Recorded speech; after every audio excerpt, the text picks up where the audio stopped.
Bem-vindos a mais um podcast da Rede Energia, a sua escola prática para o mercado. Eu sou a Fabiola Sena, uma das hosts desse podcast e cofundadora da Rede Energia. Hoje temos mais um episódio da série Rede Conecta, Papo com o CEO, e a nossa conversa vai ser com Edson Silva, que é o presidente, o CEO de Giral Energia. Mas antes de começar o nosso bate-papo com o Edson, vamos passar algumas informações sobre a nossa escola. A Rede Energia é a escola de formação contínua para carreiras que precisam compreender tudo sobre mercado e regulação de energia, nos segmentos de geração, comercialização, transmissão e distribuição. A Rede possui 3 produtos de capacitação: a assinatura anual, cursos avulsos com experts do mercado e cursos em conta. Te convidamos a seguir a Rede Energia na sua plataforma de streaming de podcast favorita, mas também no LinkedIn, Instagram e no Telegram para ficar por dentro de todo o nosso conteúdo disponibilizado gratuitamente. Tudo isso você encontra no site da Rede, redenergia.net. Lembrando que hoje, maio de 2024, nossa assinatura anual já está com mais de 295 horas e todos os meses novos conteúdos são incluídos. Edson, super obrigada pela sua presença e eu já quero começar perguntando mais sobre a tua carreira, conta a tua história. A nossa audiência adora saber sobre a trajetória aí dos grandes executivos do mercado. Conta pra gente aí como é que você chegou até o setor elétrico. Bacana, Fabíola, mas inicialmente eu quero agradecer a oportunidade de estar interagindo com essa comunidade da Rede Energia, que, pelo que eu tenho acompanhado, tem crescido bastante. É sempre uma satisfação poder estar aqui com vocês, tá? Bom, essa pergunta é interessante porque faz a gente viajar no tempo, né? E tentar até explicar, né, o que estamos onde estamos hoje, né? Eu creio que tudo começou, no meu caso, desde cedo, pelo interesse na matemática, pela física, na química. Ainda na pré-adolescência, adolescência, que hoje já não sei mais como é que classifica, né? Eu tive uma oportunidade de participar de uma feira de ciências, liderada por um professor, em que nós construímos um gerador de Van de Graaff, que é um gerador eletrostático. Foi uma feira estadual. Eu lembro que eu fui a Blumenau, fomos o terceiro colocado, então aquilo me inspirou bastante, né? E aí depois eu soube que tinha a Escola Técnica Federal, que tinha curso nessa área. Aí entrei, fiz o curso de eletrotécnica, e daí a escolha para a engenharia elétrica foi natural. Prestei o vestibular, entrei, mas eu sempre tinha muita satisfação de poder compartilhar conhecimento. Então, eu ainda no curso de engenharia elétrica me tornei professor de cursinho pré-vestibular. Eu lecionava física e matemática. Inclusive, quando eu estava prestes a me formar, tive aquela dúvida se continuava como professor ou seguia a carreira na área de engenharia. Mas durante o meu curso de engenharia, naquela época, estava sendo construído o prédio da Eletrosul. E aí me informei do que era, me falaram que era uma grande empresa de energia, que estava se mudando para Florianópolis. Então, ali eu pensei, poxa, quero começar minha carreira por aqui. Comecei como estagiário, como eu acho que é o normal, né? Na área de planejamento. Posteriormente, entrei na área de operação, depois planejamento. Creio que completei um ciclo de quase 10 anos na Eletrosul, aprendi muito e resolvi realizar um sonho que eu tinha, que era de me tornar professor. E aí fui fazer o curso de doutorado, fiz doutorado em engenharia elétrica na própria UFSC. Em seguida me tornei professor. E aí foi uma grande experiência, essa experiência de professor, porque eu pude orientar diversos alunos de mestrado, doutorado. E lembro de ti daquela época que também estavas estudando, né? Então, de certo modo, convivemos, né, um pouco nesse período aí, né? Também foi interessante que logo em seguida veio a reforma do setor elétrico brasileiro, e eu tive uma grande oportunidade de ser um dos consultores do projeto Recebe, pelo time da Cuprys Leiden. Então, foi muito gratificante essa experiência como consultor.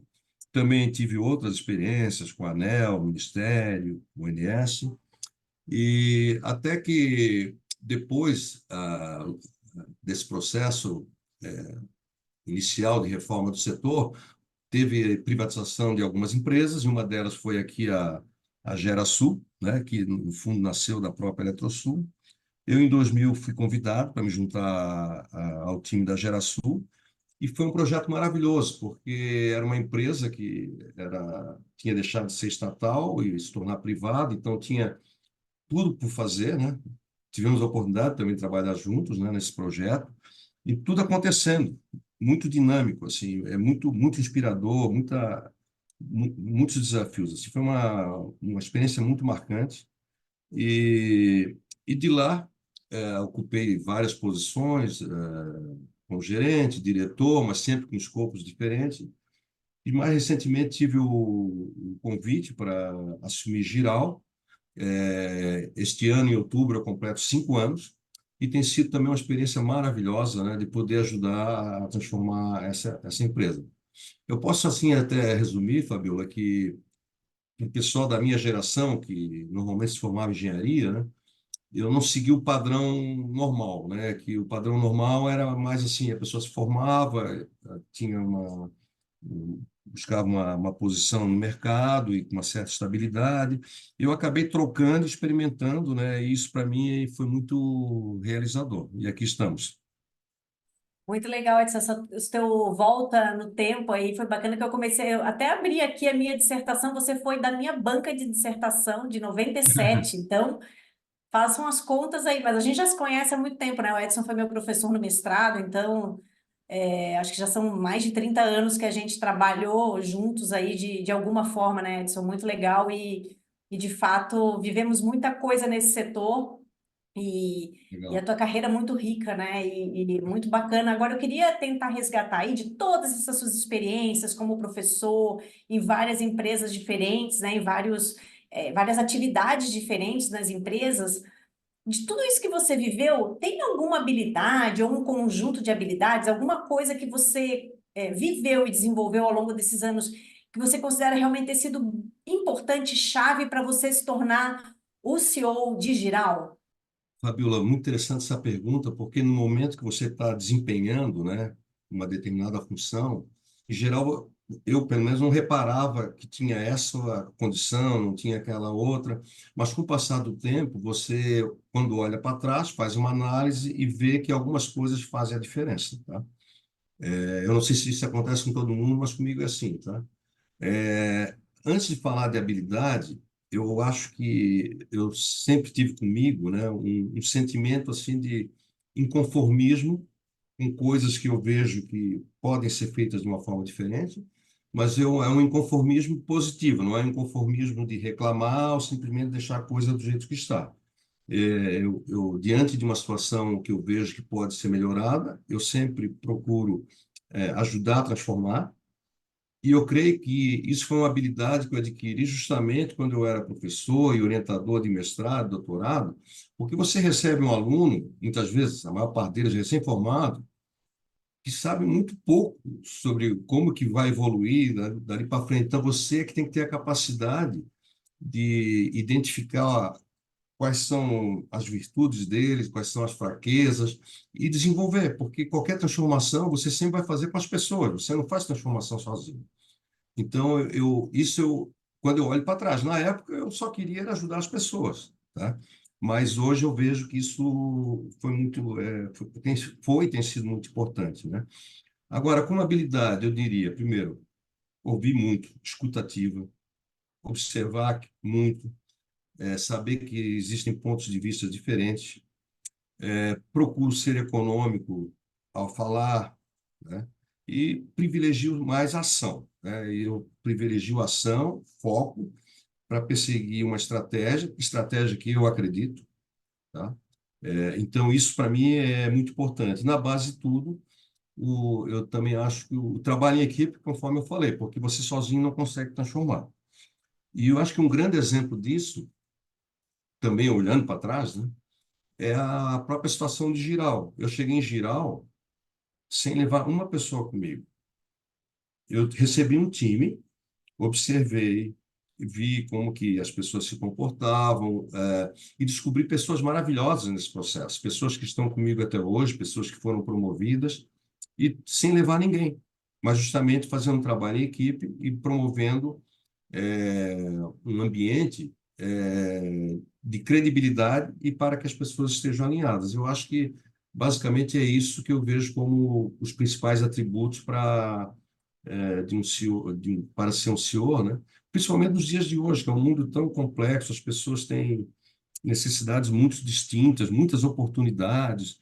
Então, você não pode ter preconceitos, tá? Isso é importante. Eu sei que não é fácil, mas é necessário. Legal, Edson. Eu que fui. Você foi meu gestor há muitos anos, né? Eu lembro que o Edson era aquela pessoa questionadora. Ele trazia uns desafios que a gente ficava assim, às vezes, semanas tentando resolver, mas é isso que fez. Eu acho que todo mundo que trabalhou contigo, de alguma forma, se desenvolver, né? São pessoas aí que estão espalhadas pelo Brasil, pessoas que são referência, né? São destaque. Então, na época a gente reclamava, né? Pô, pergunta difícil, né? Mas é a pergunta Sim. difícil que faz a gente sair ali da zona de conforto. Então, é muito bacana também fazer essa análise aí. Agora, eu queria falar um pouquinho de Giral. A gente sabe que Giral é uma usina gigantesca, mas assim, Giral é só uma usina? Ela comercializa energia também? Fala um pouquinho dos segmentos, os principais números. Tem muita gente que não conhece o tamanho de Giral. E se vocês têm algum projeto, algo interessante aí acontecendo que vocês possam compartilhar com a gente, falar desses projetos. Bom, primeiro quero dizer que é muito inspirador trabalhar em geral, tá? Os desafios que nós temos. Como você falou, ela é uma usina gigantesca, é a quarta maior do Brasil. Nós temos 3.750 megawatts de capacidade instalada, temos 50 unidades geradoras. Isso por si só confere uma complexidade absurda na gestão, na logística dessa usina, né? Nós produzimos energia sustentável, né, uma energia limpa. Essa energia ela é comercializada com as distribuidoras brasileiras, então praticamente todas as distribuidoras de energia do Brasil, né, recebem energia de Giral. Também temos uma parte da energia que é transferida para a Eletrobras e Engie, a qual transfere essa energia para os seus clientes finais, tá? Giral, ela tem uma receita bruta de 3,7 bilhões, tá? É uma receita expressiva, né?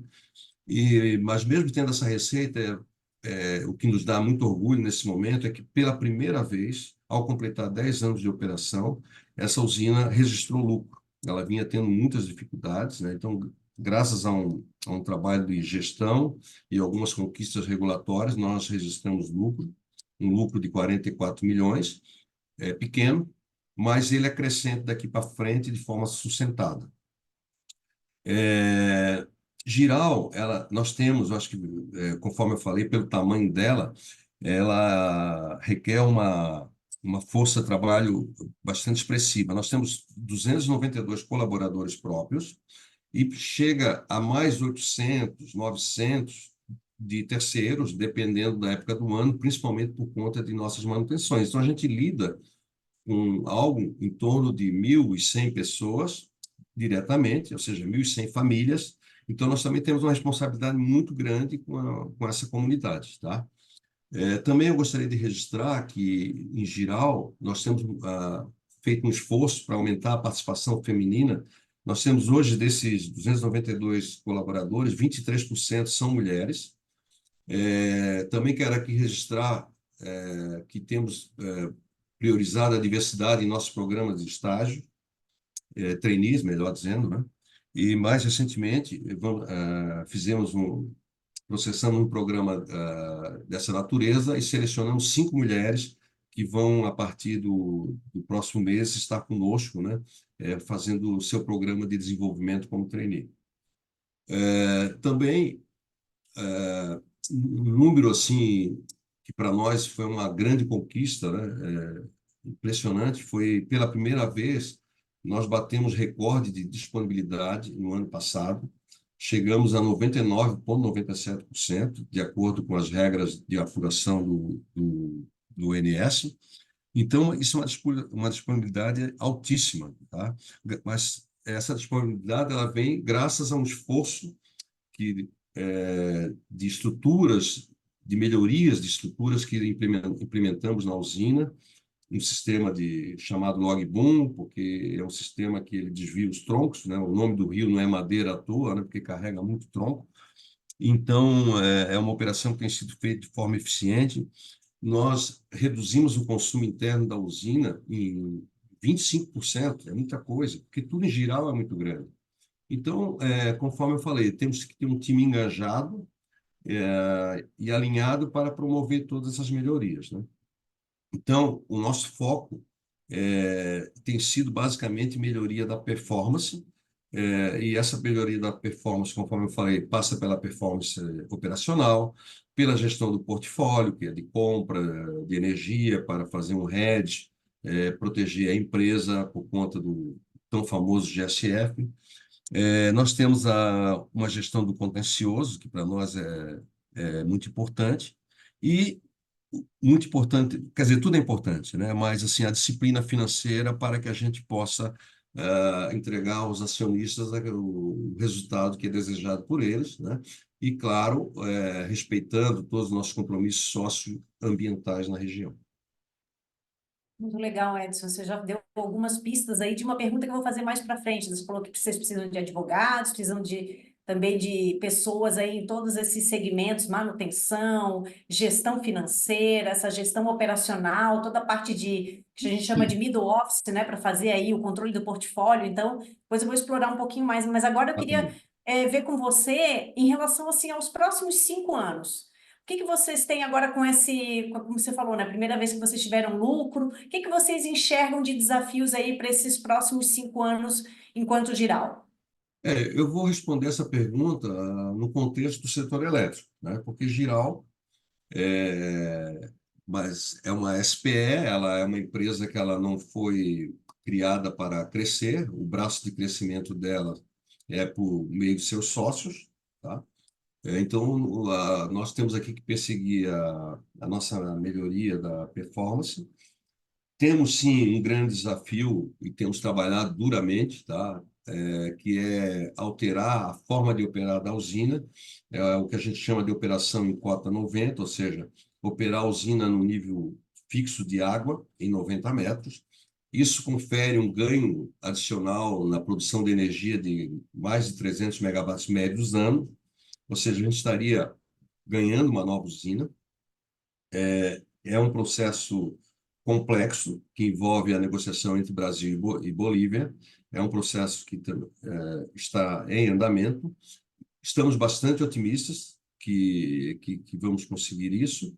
E ele é muito importante porque, além de conferir mais segurança ao suprimento do sistema interligado nacional, ele também vai permitir que parte da energia seja direcionada para a Bolívia, que atualmente, no norte da Bolívia, uma região amazônica muito sensível,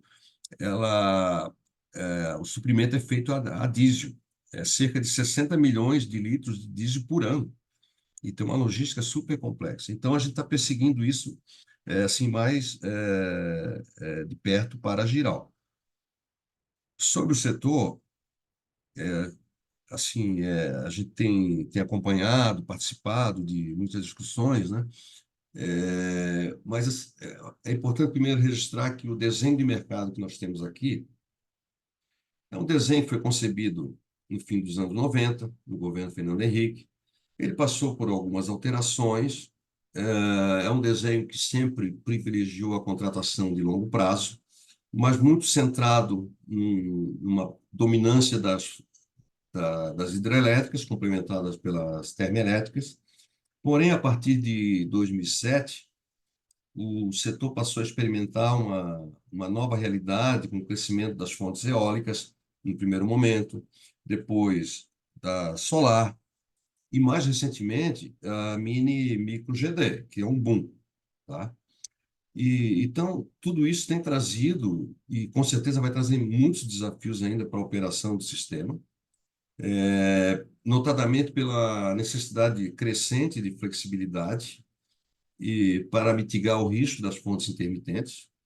E, nesse caso, as hidrelétricas são a chave para essa integração. Entretanto, na nossa visão, o desenho de mercado hoje não é satisfatório, porque ele não remunera adequadamente as hidrelétricas, que são elas que sim permitem trazer mais e mais renováveis, né? Então, nessa perspectiva, eu entendo que o desenho precisa ser formulado para se adequar ao novo mix de produção. Esse é um ponto. O outro ponto muito importante também é que, ao longo desses anos, tivemos inúmeros subsídios que, num primeiro momento, eles foram, de fato, necessários para desenvolver uma determinada fonte, mas, certamente, hoje não são mais necessários. Esses subsídios, eles são danosos ao mercado, porque eles distorcem o mercado e encarecem a conta para o consumidor final, porque o subsídio do setor elétrico é um subsídio que é pago pelos próprios consumidores, não vem de outro lugar, é dali de dentro. E, ao encarecer isso para o consumidor, você acaba prejudicando até a competitividade do país e enfim, pode o país não aproveitar as oportunidades que tem. Então, me parece que esse também é um elemento essencial, que é rever os subsídios. É, também, na ponta ainda falando sobre os consumidores, né, o que a gente percebe é que cada vez mais os consumidores querem exercer o direito de escolha. Isso é da natureza humana, escolher o seu supridor. Então, o desenho também teria que incorporar isso. Quer dizer, eu tenho a visão que é urgente que se altere o atual desenho de mercado, mas isso é um papel de governo. Não adianta, pelo menos na minha visão, imaginar que as empresas do setor vão se organizar e conduzir uma reforma. É um papel do setor, obviamente sim, mas liderado pelo governo. Então, cabe ao governo liderar esse movimento e, claro, ouvindo os principais atores, ou, enfim, os atores do setor como um todo. Basicamente é isso. Legal, Edson. A gente sempre fica pensando, né, para o futuro. Acho que uma janela de 5 anos, você trouxe um mapa bem interessante do que pode mudar, o que deveria ser reavaliado, né, para que a gente tenha sustentabilidade lá na frente. Mas, assim, se você agora fosse fazer um exercício de 15, 20 anos, né, tem alguma tendência, como, sei lá, hidrogênio, transição energética, mudanças climáticas, alguma coisa aí que você enxergue que os nossos profissionais do setor precisam ficar atentos para avaliar oportunidades, novas profissões, novas atividades, porque a gente sempre gosta de deixar uma palavra final aqui para quem está ouvindo a gente poder ser, É. beleza, eu acho que essa é uma tendência que eu tenho que ficar de olho, porque pode ser uma oportunidade bacana de desenvolvimento de carreira. Bacana, Fabiola. Vamos lá. Estamos em 2024. Vamos viajar no tempo para trás e a 2014, né? Pensa bem, eu pelo menos não conseguia naquela época imaginar que chegaríamos, por exemplo, em 2024, com um mix de produção com uma expressiva participação das fontes intermitentes na matriz, tá? Eu não conseguia. Não, aqui vai ter que estar. Eu não imaginava, né, em 2014, que chegaríamos nesse ponto. E por que eu uso isso como exemplo? Porque tem muitas coisas que a gente nem sabe que não sabe, tá? Eu acho que esse é o ponto. Então, olhando 10 anos para frente, muitas coisas vão acontecer e certamente muitas delas vão nos surpreender. Agora, tem coisas que para mim não serão uma surpresa, tá? Cada vez mais uma operação mais complexa, e isso vai requerer muito, né, a nossa capacidade, principalmente dos engenheiros, para lidar com essa complexidade. Isso é um fato marcante. E essa complexidade, ela já dá alguns sinais hoje, né? Por exemplo, temos um setor que tem sobreoferta de energia estrutural, ao mesmo tempo, temos falta de energia limpa para atender a ponta em alguns horários, temos que lançar a mão de usinas combustível fóssil, e isso poderia ser suprido, se no momento da ponta, né, com hidrelétricas, que se elas tivessem mais capacidade de armazenamento ou mais flexibilidade. Hoje, praticamente 70% da geração hidrelétrica ela é inflexível. O operador tem pouca manobra para isso. Então, me parece que esse desafio da operação ele é extremamente relevante, até porque hoje nós já temos, nos horários pela manhã, principalmente fim de semana, nós não conseguimos estocar a produção do sol, a eólica, a hidrelétrica. Giral verte regularmente aos domingos de manhã, mesmo tendo água. Então, a gente não consegue armazenar, nós não conseguimos ter um desenho regulatório apropriado aqui na América do Sul, que permita a integração entre os países. Então, são desafios muito, muito importantes. E nós aqui, por sermos um país abençoado, sob o ponto de vista dos recursos naturais que nós temos tudo para surfar essa onda, tá? E eu acho que assim, algo que me salta aos olhos, principalmente quando a gente viaja, né, para a Europa, enfim, é o transporte urbano, tá? O transporte urbano nosso aqui é basicamente movido a diesel. Então, eu vejo um potencial de um crescimento do consumo de energia elétrica que não siga as taxas históricas, um crescimento que, se houver incentivos apropriados, só substituindo a nossa frota de tração urbana, números que eu vi dias desses, a gente poderia aumentar em 30 gigawatts médios o consumo. É muita coisa, tá? Tem a questão do hidrogênio também, sim. E agora aqui eu acho que tem um ponto importante que, pelo menos é uma percepção que eu tenho, uma visão de que o hidrogênio tem o seu espaço. Agora ele tem que se viabilizar por si só, porque não faz sentido, por exemplo, que se tenha subsídios aqui para viabilizar o hidrogênio para ser consumido em outro país. Então, eu acho que a transição energética, nós temos que ter clareza que vai custar mais na transição. Se for para custar a mesma coisa, não tem transição. A transição vai custar mais, porque você tem que fazer investimentos, porque as outras fontes energéticas serão sempre mais baratas, porque a infraestrutura está aí. Então, não tem o custo do investimento, né? Então, eu vejo o setor elétrico como assim, um crescimento virtuoso nos próximos anos. Eu tenho a clareza que as reformas virão para o setor e, e também, com tudo isso, eu vejo um lugar muito bom para aqueles que querem escolher o local para trabalhar, né? Bom, você pode ver que eu estou falando aqui com entusiasmo, né? Esse tempo todo, né? Porque realmente eu gosto muito da área que eu escolhi para trabalhar e vejo um futuro muito mais promissor do que era na minha época. Então, eu acho que isso que é interessante e importante para que a nossa audiência entenda esse processo de evolução. Legal, Edson. Acho que basicamente você falou foi o seguinte: a gente não tem bola de cristal, não sabemos para qual caminho exatamente o setor vai, mas o que não vai faltar é desafio e oportunidade para a turma aí que quer ter uma carreira no setor, né? E isso é um prato cheio, né? Muito legal. Muito Poder ter a bom. oportunidade de trabalhar em meio a desafios, né? É muito gratificante. Legal. Edson, agora a gente quer saber do Edson, do CEO, além do setor elétrico. Fazer aqui Uhum. 4 perguntinhas para você. A primeira é: você tem algum hobby além de ser torcedor do Figueirense?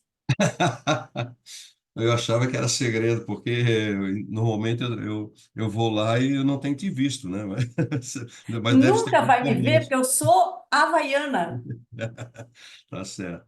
Não, mas realmente eu gosto muito do futebol e frequento o Maracanã regularmente para ver o Flamengo também. E o Figueirense, quando estou em Floripa, porque a minha base de trabalho é no Rio, eu também, quando tem um jogo interessante, eu sei que nos últimos anos não tem acontecido jogos interessantes, mas tenho ido e eu gosto muito de ir, tá? Porque lá eu encontro velhos amigos, pessoas com quem até convivi jogando futebol, E eu acho que isso é muito importante, essa interação com as pessoas de diversas classes sociais, porque é uma forma de você sair do teu mundo de trabalho, né, do dia a dia. Então, eu realmente aprecio futebol, gosto de jogar, inclusive voltei a, a jogar um pouquinho aí nos últimos meses. Tenho me esforçado, sei que meus colegas não têm gostado muito, que muitos deles preferem que eu estivesse parado lá só para tomar cerveja com eles depois do jogo, mas gosto bastante. Também adoro passear de moto, você próprio sabe, um dia te visitei aqui na Serra Catarinense, é muito bom. Enfim, eu gosto de conviver com diversas tribos, interagir e, claro, estar com a família, né? Eu tenho dois netinhos, né, que eu costumo dizer que eles são meus personagens trainers de fim de semana, porque me dão um cansaço, principalmente no verão. Então, eu procuro ter todas essas atividades, né, bastante diversificada, para poder ter esse equilíbrio, né, entre a minha vida profissional e o cuidado, né, com a própria, para controlar as emoções e ter uma boa saúde para enfrentar os desafios do dia a dia. Legal, Edson. E como é que você cuida da saúde? Você faz algum esporte além do futebol? Como é que tá esse lado aí? Porque as pessoas também às vezes pensam, poxa, mas o CEO não tem tempo de fazer nada. Não, a gente tem que ter tempo de fazer tudo, né? A saúde, como é que você cuida? Olha, eu sou muito disciplinado em tudo. Então, eu tenho que conviver com essa situação. Meu escritório é no Rio de Janeiro, também vou para a usina, fico aqui em Florianópolis, normalmente fim de semana. Viajo também para a Europa, porque eu também participo de alguns comitês da ENGIE. Então, o que eu procuro é ter a disciplina para, tendo a oportunidade, se eu tiver uma academia, eu vou, ou faço caminhadas, pedalo. Assim, eu me organizo para ter esse momento. Então, eu não passo uma semana em branco, né? Regularmente, eu posso dizer assim, que no geral, durante a semana eu tenho, pelo menos em 4 dias, eu tenho atividade física, tá? Além do personal, dos dois personagens, filhos da Camila, né? Exatamente, Ah. exatamente, Muito bom, exatamente. adorei, adorei. Eles são uma graça. Ô, Edson, e você falou muito dessa coisa de viagem, tá para lá e para cá, né? Uma agenda bem complexa, eu diria, né? Desafiadora. Você tem algum hábito para melhorar a tua produtividade? Tem algum hábito, alguma coisa, uma ferramenta? Até pode ser algum aplicativo aí para melhorar a tua produtividade, além do despertador, né? Porque esse é o melhor, É, o melhor de todos. é, eu tenho hábitos simples, né? Primeiro, eu acordo normalmente perto das 7 da manhã, tenho por hábito olhar a agenda, a agenda essa que eu já olhei no dia anterior, mas aí eu procuro, hoje mesmo eu fiz isso, olho, aí tento me organizar, dependendo da situação, já peço para minha assistente reprogramar alguns compromissos, né? Eu me organizo, é isso que eu faço é, regularmente. Não tem nada de especial, Uhum, mas uma coisa importante, tá? Eu acho que isso, para mim, pelo menos, em alguns momentos, foi difícil, mas ao exercer, eu vi que é bom. É não procrastinar decisão. Tome a decisão aqui e agora. Isso é muito importante. Porque você, na condição de CEO, principalmente quando tem que ter aquelas chamadas conversas difíceis, né? Você, ao adiar, você cria um clima de insegurança na organização, e somente a partir da sua ação é que muitas coisas vão acontecer. Então, acho que isso é uma recomendação que eu faria, que eu uso, é decidir. É claro, não é decidir a toda hora, mas é, sempre que possível, né? Não adiar simplesmente porque eu não quero ter aquela situação difícil, não. faça. Então, isso é muito importante. Legal, Edson, né? Eu tinha imaginado que você ia trazer, né, uma boa ferramenta de produtividade é tomar decisões, né? Não deixar para depois. Muito bom, uma boa Muito bom. reflexão essa. E agora, para terminar, indica algum livro ou um filme para a nossa audiência. Poxa, Fabiola, eu sou de uma Além geração do que... teu livro, né, Edson? Tem que indicar o teu livro. Não Boa, esquece. boa. Ah, bacana. Não, eu sou de uma geração que eu li muito, tá? Desde cedo, começando pelos romances brasileiros, de Machado de Assis, depois passando por Júlio Verne, e sempre tive muito gosto pela leitura. Depois, já no ambiente da universitário, você passa a ser um pouco mais crítico, né? Principalmente no momento que eu estudei, que era ainda fim do período do regime militar. E, então, tive inúmeras experiências, mas um livro assim que para mim foi muito marcante é, foi escrito, se eu não me engano, nos anos 30, o John Steinbeck, o título é As Vinhas da Ira, que mostra a saga de uma família que se deslocou para a Califórnia, para aquela promessa da colheita da uva. Muito interessante, um livro muito marcante. Depois eu li vários autores, mas um para mim que é impressionante são 100 anos de solidão, de Gabriel Garcia Marques. É marcante assim a forma como ele escreve o livro, né? E o livro começa no paredão de fuzilamento, né? É bem legal. Mas com o passar do tempo, o que acontece é que a gente começa a adquirir hábitos assim, já aliando a leitura também ao seu trabalho, começa a otimizar e considerando aqui o nosso público, um livro que para mim é muito interessante, talvez você conheça, que é Reinventing the Bazaar, que ele conta a história dos mercados. Ele é um livro que foi escrito pelo John Macmillan, é um economista, um professor, foi professor, se eu não me engano, em Stanford. E ele é bem interessante porque ele conta a história dos mercados de uma forma anedótica e com exemplos assim, bastante interessantes e torna uma leitura fácil e mostra por que mercados funcionam e também quando não funciona e por quê, né? Então, é uma recomendação que eu tenho e conforme você puxou, eu não vou ler, mas escrevi, né, no final dos anos 90 aí, o meu livro, que é de formação de preços. Aí não é um livro para ler, é um livro para estudar. Então, para quem quiser buscar, né, formação de preços em mercados de energia elétrica. Então, é a dica que eu tenho para o momento. Legal, Edson. O pessoal sempre pede para comprar o seu livro, como faz? Ainda dá para comprar por aquele e-mail? Tem um e-mail, depois eu até... Não, eu sei de cor, eu já gravei isso, mas É, posso dizer? pode. eslivro@gmail.com. É isso mesmo, né? Perfeito, perfeito. Beleza, então, porque a gente Fazer- vive, o pessoal sempre pergunta, como faço para comprar o livro do Edson? O pessoal adora. Acho que você tinha que fazer uma nova edição aí desse livro, hein? Agora, Não, o não, difícil não. Não me convida, porque a segunda edição, claro, não foi uma segunda edição apenas, foi uma edição que ela foi revisada e ampliada, né? Então, eu acho que a minha contribuição já foi feita, tá? a Então, terceira agora, revisão não vai rolar. bom, não vai por enquanto, não.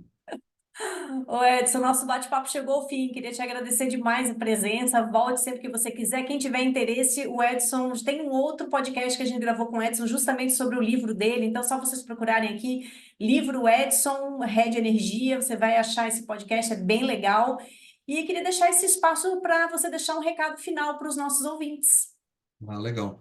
Fabiola, inicialmente eu quero te parabenizar pela iniciativa, né? Uma entrevista leve, né? E desejar sucesso para todos vocês da Rede Energia.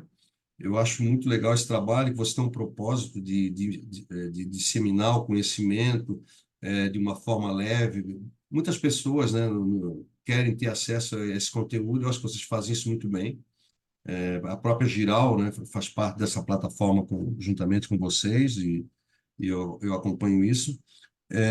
Então, eu quero aqui convidar a todos a seguirem Giral, que é uma empresa assim que a gente tem muita satisfação de poder trabalhar com ela. E o nosso desejo é que Giral cause admiração na sociedade, que as pessoas tenham o desejo de trabalhar com Giral. A gente busca ser uma referência na área de energia sustentável. Então, esse é o convite que eu faço, né? Para que vocês possam nos acompanhar aí na LinkedIn, enfim, em todas as plataformas, tá? Mais uma vez, muito obrigado. Muito legal, Edson. A gente segue vocês também no Instagram, para quem quiser, tem bastante coisa lá também. Obrigada demais. E antes de me despedir, eu quero deixar aquele recadinho final. Se você gostou desse episódio, não deixe de ouvir os outros. E para deixar as sócias da Rede Energia felizes, deixe a sua avaliação aqui, seus 5 estrelas, o seu joinha no nosso podcast. E até a próxima. Este foi mais um episódio do Redcast, que também está disponível no YouTube e na plataforma da Rede Energia. Acompanhe o Redcast na sua plataforma favorita e receba uma notificação sempre que adicionarmos um novo episódio. Se você gostou desse episódio, não esqueça de compartilhar e deixar um comentário ou avaliação. Até a próxima!